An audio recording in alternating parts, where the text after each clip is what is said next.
Perfect. Welcome everyone to the Town of Greater Annapolis Committee Adjustment for the 22nd day of April 2025. We'll call the meeting to order. Look for a motion of the adoption of the agenda as presented. Moved by Councillor Martin, seconded by Councillor Hicks. If there's no further comments, questions, or concerns, all in favor of that motion? Opposed? The motion's carried. Is there any disclosure, pecuniary interest in the general nature thereof? Seeing none. Look for a motion for the adoption of the minutes for the Committee of Adjustment for the 8th day of April 2025 to be adopted as presented. Moved by Deputy Mayor Calver, seconded by Councillor Hicks. If there's no further comments, questions, or concerns, all in favor of that motion? Opposed? The motion is carried. First matter up this evening is the land severance application. Land severance application PLCOR 2025-003. Applicant Nancy Oake and Judy Oake. Nancy and Judy are the owners of the property as well. Property description is Switzerville Road between 3234 and 3290 Switzerville Road. Legal description, concession 7, part lot 21, plan 81, lots 6 to 11, part park lot 5, and part road allowance, former geographic township of North Fredericksburg.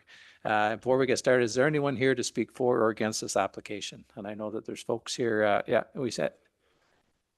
You're here to represent the owners, and we'll give you an opportunity to speak if need be, or if anybody has any questions, and we appreciate that. I don't believe there's anybody else. Michael, the floor is yours. Thank you, Worship, and through you to the committee. The items on the agenda this evening under items 5.1 and 5.2 are very much tied together. Two severance proposals, one referred to as the westerly lot and the other being the easterly lot. These would be considered infill severances within the urban boundary.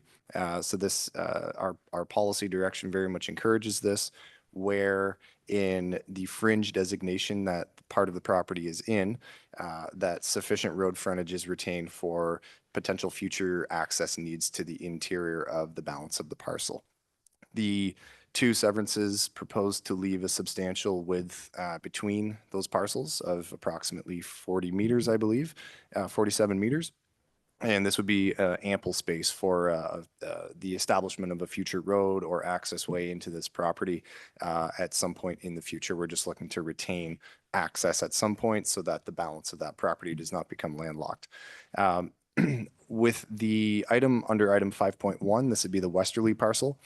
There is a what appears to be, based on the survey, an unopened road allowance that bisects that parcel. So we're recommending that a condition be imposed that a closure of that portion of the road allowance be applied for and approved before the issuance of the certificate of official to actually create that lot. Given that there'd be substantial road frontage retained between the two parcels, staff don't foresee there being a challenge or an issue rather with closure of that, as it would very much be essentially moved over to where that retained frontage would be located.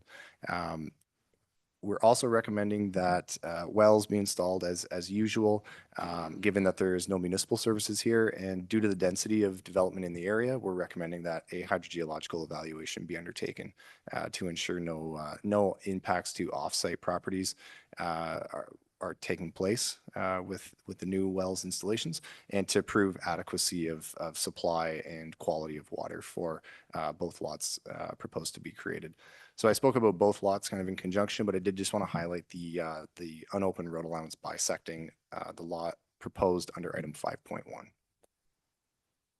Great, thanks, Michael. Is there any questions or comments? Go ahead, Deputy Mayor Calver. So through your worship. So looks like severance number 1 there, or property number 1, that's the road allowance we want to close off just that portion of that road allowance, not the whole road allowance straight through. Is that correct? Through your worship, that would be staff's recommendation is to just close the portion within the boundaries of the lot to be severed. And at the time of that application, there can be further investigation to determine if there's a need to close the entirety of the road allowance or to leave it in place. Given that there'd be substantial frontage just between the two lots, we don't see any issue with functionality of further developing the balance of these lands in the future. But the way in which the condition reads is it would just be the portion within that lot to be created. Okay, so that 47 meters, if need be, we could put a road up through there and then hook onto that other and go. Okay, thank you. Thank you, Deputy Mayor Calvert. Is there anything else, Councilor Pennell? Thank you, Mr. Mayor. Through you, Michael, is this lot now done with severances after this? Through your worship, no. So in our draft, well, today, yes, in our draft official plan update, we encourage development in settlement areas. So meaning the urban area is a settlement area, and we're proposing to remove the number of severed lots within settlement areas where reasonable. So meaning we don't want to see just an unlimited number of severances uncontrolled. We would like to be able to look at them on a case-by-case basis. But in the draft update, no, it would not be out of severances, but depending on what a future proposal might look like, there might be good reason to not allow a future severance and require a plan of subdivision, for example, but there's just a little bit more flexibility that we're proposing there. Great, thank you. Great, thanks, Councilor Pennell. Is there anything else? Councilor Hicks. So I just have a general question. So with the 47 meters that you've left, that's being left between the two proposed severances, if you were to take, and if you were to close off, well, not close off, if you were to hook up onto the existing road allowance, potentially you could have 2 lots on either side of that to the north, right? Like in behind. Is that what we're talking about? Like potentially with the proposed official plan, like that bylaw? Through your worship. So in that instance, in that hypothetical proposal, that given that the balance of the lands is in the fringe designation, which intends to look at the greater area for a more fulsome secondary planning exercise, staff would propose that proceed through a plan of subdivision rather than simply a consent like we're considering today. So that would necessitate construction of a road to get into the balance of those lands. That would be then turned over to the municipality to then be eligible to create lots. But in my opinion, that hypothetical situation would be warranting of a plan of subdivision, given that it could encumber the development of the balance of the lands if not well planned.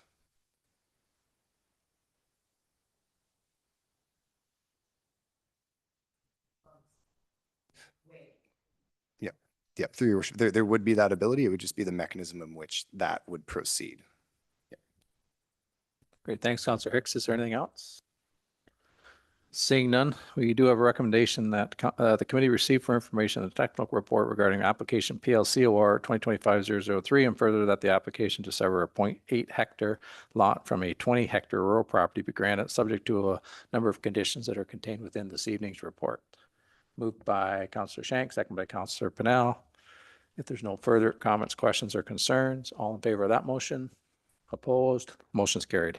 Next matter, separate but related, is land severance application PLCOR 2025-004. Applicant and owners are Nancy Oake and Judy Oake, Switzerville Road between 3234, 3290 Switzerville Road, legal description, concession 7, part lot 21, plan 81, lot 6 to 11, part park lot 5, and part road allowance, former geographic township of North Fredericksburg. And once again, Mr. Nyberg, you're here to speak for. Should we need to have any questions, or should you need to speak? I don't believe anybody else is here to speak for or against this application. And Michael, the floor is yours. Thank you, Worship. Nothing further to add, just a point of clarity. This item does not include the condition 7 as item 5.1 does, as the road allowance does not bisect this parcel. So it's the same conditions, just less that road allowance closure condition. Thanks, Michael. Is there any questions or comments with respect to this application? Seeing none, we do have a recommendation that the committee receive for information the technical report regarding application PLCOR 2025-004, and further that the application to sever a 0.8 hectare lot from a 20 hectare rural property be granted, subject to a number of conditions that are contained in this evening's agenda. Moved by Deputy Mayor Calvert, seconded by Councilor Martin. If there's no further comments, questions, or concerns, all in favor of that motion? Opposed? The motion is carried. Next matter is a minor variance application. Applicant is Stantec Consulting Limited. The owner is His Majesty the King of the Right of Ontario as represented by the Ministry of Infrastructure. Property location is 89 Richmond Boulevard. Legal description, concession 3, part lot 22, plan 29R 1011, part 12, R 29R 1138, parts 1, 2, and 3, plan 29R 7482, part 3, former geographic township of Richmond. And I don't believe the king is here, but do we have a representative of, yes, we do, sir. And your name is? Okay, thank you, sir. And I don't imagine you're going to weigh in. And if you are, you're more than welcome to. We'll let Michael go through his presentation first. And if there's something that you want to present, then you're allowed to present. So thank you. Through your worship and to the committee, I will invite Mr. Bays to come up just to give a brief overview of the proposal, just to touch on the high-level project, high-level details of the project, and to just describe the nature and the extent of the variances that are being sought this evening. And I'd be happy to answer any questions of the committee after that. Great, thanks, Michael. Are you going to start or? No, I'll let Mr. Bays start us off here. Great, thank you, sir. I think we may have met before, but if not, the Reader's Digest version is there's a button on the right-hand side that says talk. You have to push it and hold it. As long as you're holding the button, the mic will be live, and then as soon as you take your thumb off, the mic will be it's closed off. And I know that if you don't hold the button and some folks at home can't hear what you have to say, then I get all kinds of nasty emails. So welcome, sir, and whenever you're ready, the floor is yours. Thank you, Your Worship. As I mentioned, my name's Eric Bays. I'm an urban planner. I work with Stantec Consulting. Stantec, in partnership with Oake, are working with Infrastructure Ontario and the Solicitor General of Ontario on this project. Fundamentally, the project is a proposed expansion of bed facilities at the Quinte Detention Center, as well as the addition of additional administrative spaces,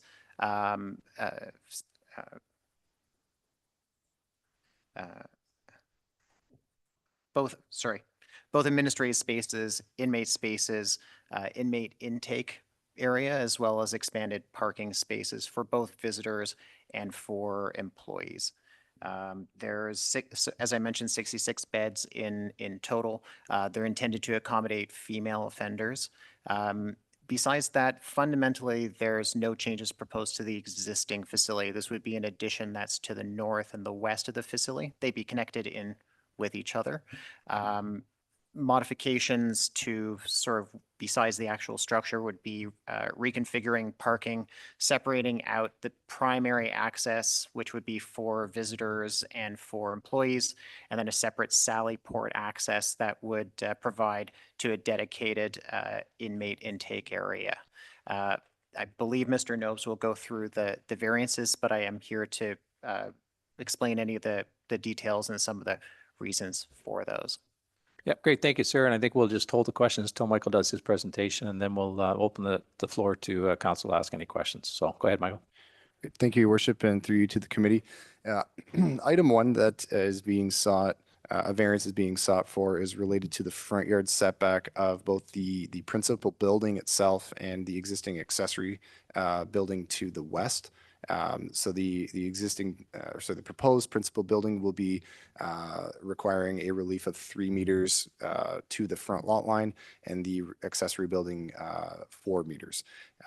The reason for this is similar to the last meeting where we spoke about the road widening being taken on one side of Dairy Avenue. This is a very similar situation where greater road widening will be required onto the Quinte Detention property based on historic takings over time and the placement of the road physically in the road allowance.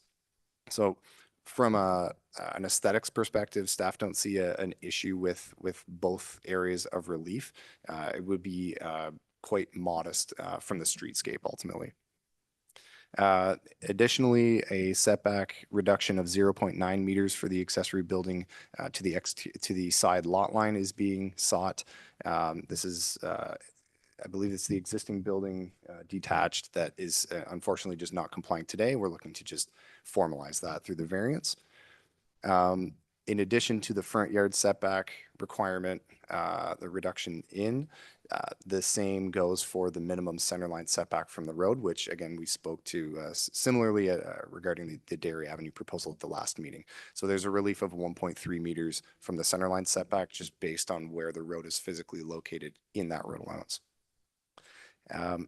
Additionally, there is a relief required of 655 parking spaces. Now, the zoning bylaw does not contemplate specifically a detention center for parking demand. It lumps in several non-residential type uses into a blanket catch-all that says one parking space per 18.5 square meters of gross floor area. So that could be anything from a warehouse to a manufacturing facility to in this case, a detention center. In this case, the number of occupants and the overall use of that facility will certainly not require a total of 857 parking spaces. 202 are ultimately required as determined by both Stantec and the Ministry of Infrastructure for the number of employees that they will have, the shift change timing, and visitor parking. And lastly, a relief of 76 accessible parking spaces is required, as the way in which our bylaw reads currently, 10% of all required parking spaces must be accessible. Since there's no need for a significant surplus, the reduction of those spaces is certainly supportable by staff, as there will be very much a good amount of control onto the site, you know, who's coming in, what types of visitors, and the staff would understand the needs of those visitors and plan visits accordingly. So ultimately, those are the areas of relief that are being requested. The site plan and a summary site plan indicating each area in which the variance is being sought is included in the agenda. And I'd be happy to answer any questions that the committee might have. Thanks, Michael. Is there any questions or comments for either of these gentlemen with respect to the applications before us this evening? Go ahead, Deputy Mayor Carver. Through you, your worship. So how many parking spaces are there now currently?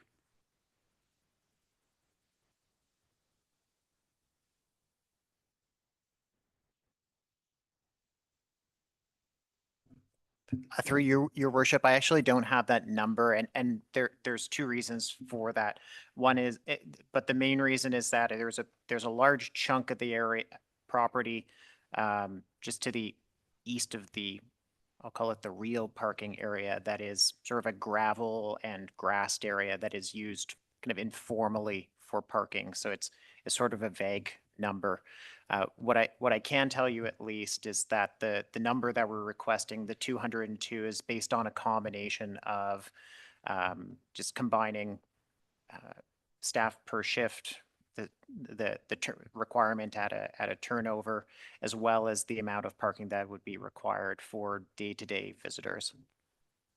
Yeah, because I know the way it sets right now, there isn't enough parking, and then I don't know how many people park there. I don't know how many employees they have, but I just didn't want to cut it down to the point where they're back in the same boat. They're parking on grass, parking here, parking there but if you're comfortable with this number, then it's good. Yeah, just to assist, I think on the diagram, it suggests that there's 29 parking stalls, current staff parking. New staff parking is 121 stalls.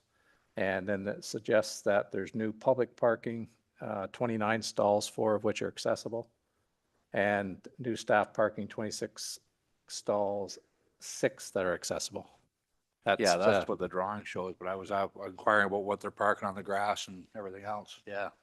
Yeah, it doesn't look like there's going to be much grass left by the time they get done, I don't think so. Not by the looks of it. Yeah, I just wanted to share where we are as part of the space planning and the work that's been put into this. We have been working directly with people who are at Quinte Detention Center, and the amount of parking has been flagged, both current as well as a concern in the future. So we're quite confident that the 202 is adequate for the proposed expansion as well as existing conditions. Excellent. Thank you. Great, thanks, Deputy Mayor Carver. Councillor Shank. I'm going at a different tactic here, but I'm looking at 9.1 meters and the 12 meters setback away from the main building. Now, this is a, detention center or prison or whatever provincial jail.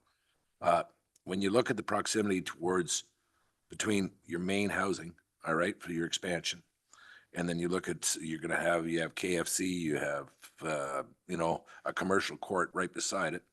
And considering all the problems that Kingston has, you know, with drones flying and putting drugs in and everything else, well, I know I can throw more than 9.1 meters. So what security are you going to give then when you have a prison that's only 9.1 meters away from commercial property? Now, I see you have a staff barbecue courtyard here in the middle of it, but yeah, I mean,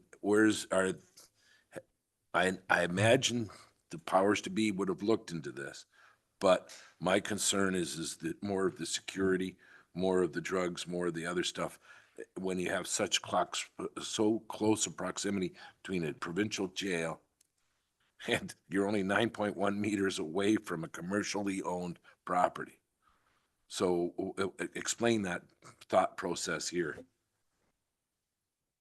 Yeah, through you, your worship, it's a reasonable question, I think, and there's sort of two answers to it. The first is maybe a more fundamental one, which is why the expansion there.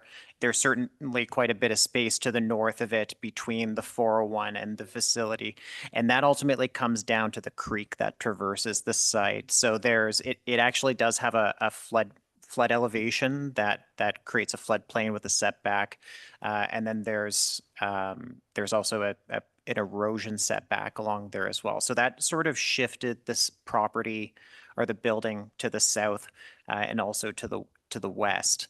The section to the east is being used both for the Sally Port and the access to that, as well as a stormwater facility. And there's also a pipeline that runs diagonally through the site.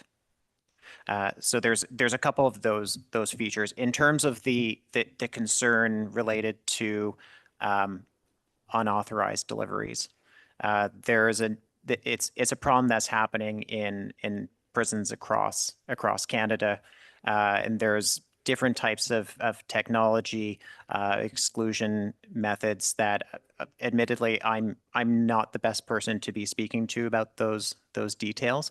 Those are evolving, and that's something that certainly Quinte Detention and Infrastructure or the Solicitor General are aware of. Yeah, go ahead, Councillor Shank.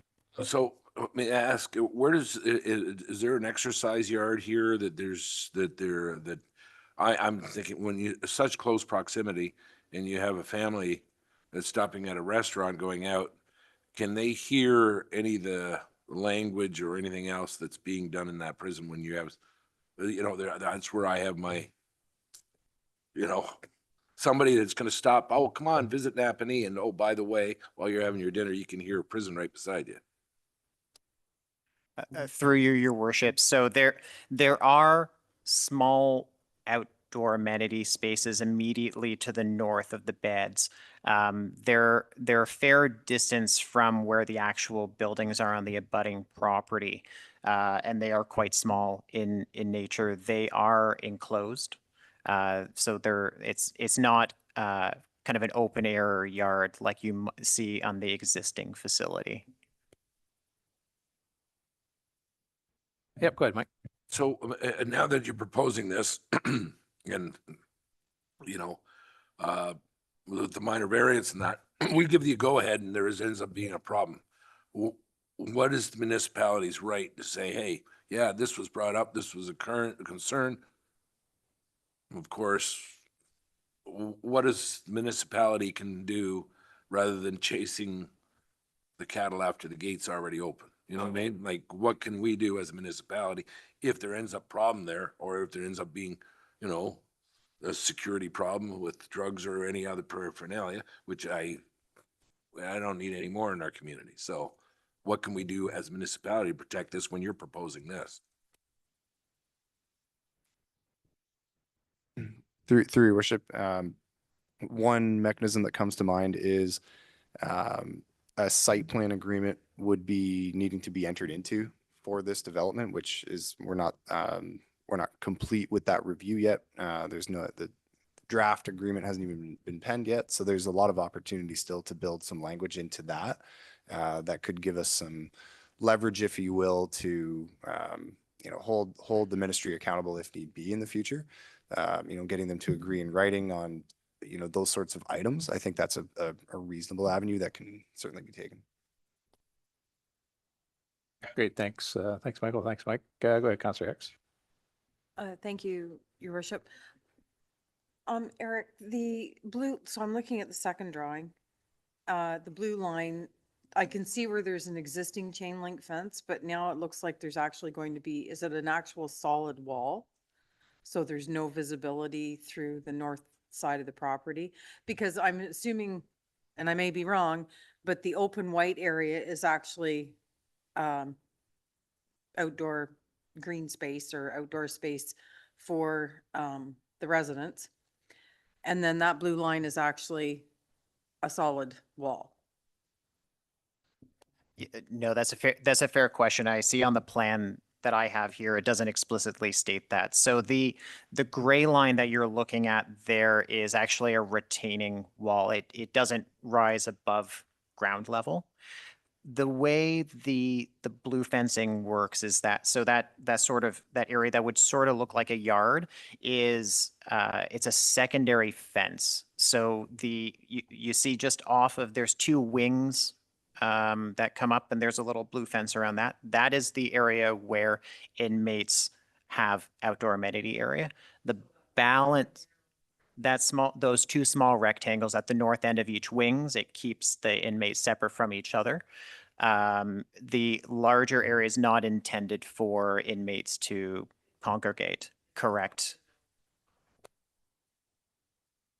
Yeah, thanks, Councillor Hicks. And that's consistent with what's existing there now. There's a very small area that's kind of within the center of the facility that it's changed. Yeah. So is there anything else?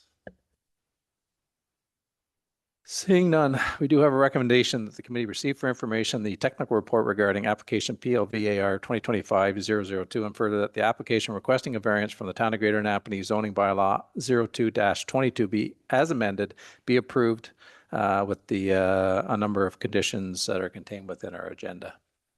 Moved by Deputy Mayor Calvert, seconded by Councillor Norrie. If there's no further comments, questions, or concerns, all in favor of that motion? Opposed? Motion's carried. And we'll look for a motion to adjourn the Committee of Adjustment. Moved by Councillor Hicks, seconded by Councillor Martin. If there's no further comments, questions, or concerns, all in favor of that motion? Opposed? Motion's carried. Thanks, gentlemen, and we'll see you folks shortly after 7 for our regular session of council.